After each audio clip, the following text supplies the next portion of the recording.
चीन की साजिश की सरकार को पहले से आशंका थी, पहले से पता था चीन के इरादे, चीन क्या कर सकता है, इसकी जानकारी थी।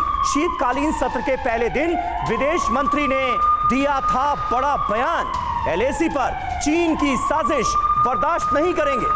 यह कहा गया था एस जयशंकर की तरफ से, हमारे विदेश मंत्री की तरफ से, चीन की साजिश का सख्ती से देंगे जवाब। ना सिर्फ कहा गया बल्कि करके दिखाया भी गया। सुनिए एस जयशंकर ने कहा क्या था। Diplomatically, we have been very clear. We have been very clear with the Chinese that we will not tolerate, we will not countenance attempts to unilaterally change the line of actual control, and that so long as they continue to seek to do that, and if they have built up forces which in our minds constitute a serious concern in the border areas, then our relationship is not normal. तो देखिए विदेश मंत्री S Jaishankar ने जो बयान दिया उससे साफ पता चलता है कि आशंका कहीं ना कहीं थी।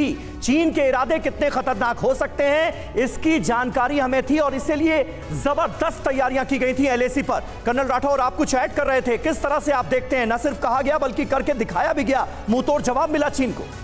देखिए जो विदेश मंत्री का आपने बयान दिखाया है ये इंगित करता है और इस तरीके की खबरें आ रही हैं जी कि नवंबर 30 के बाद ये इस तरीके की धक्का मुक्की और वारदातें ईस्टर्न सेक्टर में कई जगह हुई हैं, न सिर्फ तवांग या यांगसे में, ये कई जगह हुई हैं। इसी वजह से ये बयान दिया गया है। वो मैं ये कह रहा था कि चीन इसको बहुत इम्पोर्टेंस दे रहा है। आप अगर देखिए गलवान के हीरो से ओलंपिक की टार्च जलवाना, गलवान के हीरो को सीपीसी की मीटिंग में बुलाना, जी जिनपिंग को कहना कि सारे conflict point fight to win war, पूरे पीएलए को आह्वान करना, ये सारी चीज़ें चल रही हैं। ये टैक्टिकल लेवल का मूव अब ये नहीं रहा। ये मैं ये फिर बताना चाहता हूँ कि ये बात मान के कि उनके 6 घायल हुए, मेरे 2 घायल हुए, उनका हाथ टूट गया, इनका पैर टूट गया, ये नहीं है। ये एक स्ट्रेटेजिक चीज़ है। इसको एलएसी को हमें डिफेंड करना पड़ेगा by force, by strategic force. ये कोई पेट्रोलिंग, निहत्थी पेट्रोलिंग, धक्का मुक्की, कुश्ती, धुआं, बिल्कुल सही कह रहे हैं। लेकिन सर भारत की इस तैयारी ने क्या अब तवांग में ही चीन को मजबूर कर दिया है? यहाँ पर तिलमिलाहट चीन की जिस तरीके से सामने आ रही है, क्या ये एक बड़ी वजह है? इस पर और जानकारी आपसे ले और समझे हालात को। उससे पहले ये इंफॉर्मेशन कि किस तरीके से गलवान झड़प के बाद से ही चीन अब खींच में है और अरुणाचल को लेकर चीन की हमेशा जिस तरीके से टेढ़ी नजर रही है समीर, टाइमिंग बहुत ज्यादा इंपॉर्टेंट हो जाती है। इस पर चर्चा से पहले और इंफॉर्मेशन। बिल्कुल सही बात है। और अरुणाचल में भारत सरकार की मुहिम पर भी ऐतराज जताया गया। इंफ्रास्ट्रक्चर और क्षेत्रीय विकास ने चीन की चिंता बढ़ाई और हमने देखा है पिछले कुछ महीनों का अगर हम जिक्र करें, अरुणाचल प्रदेश से सटी जो सीमा है, जो चीन का इलाका है, चीन के हिस्से में आता है, वहां पर किस तरह का इंफ्रास्ट्रक्चर डेवलपमेंट किया गया, किस तरह गांव के गांव बसाने की कोशिश की गई। 40,000 करोड़ का हाईवे निर्माण चीन को खटकता रहा। मतलब अपनी तरफ इंफ्रास्ट्रक्चर निर्माण कर रहा है, पुरजोर तैयारियां कर रहा है, वो ठीक, लेकिन अगर भारत ऐसी ही तैयारियां करता है तो उस पर ऐतराज जताने से भी बाज नहीं आता ये मुल्क।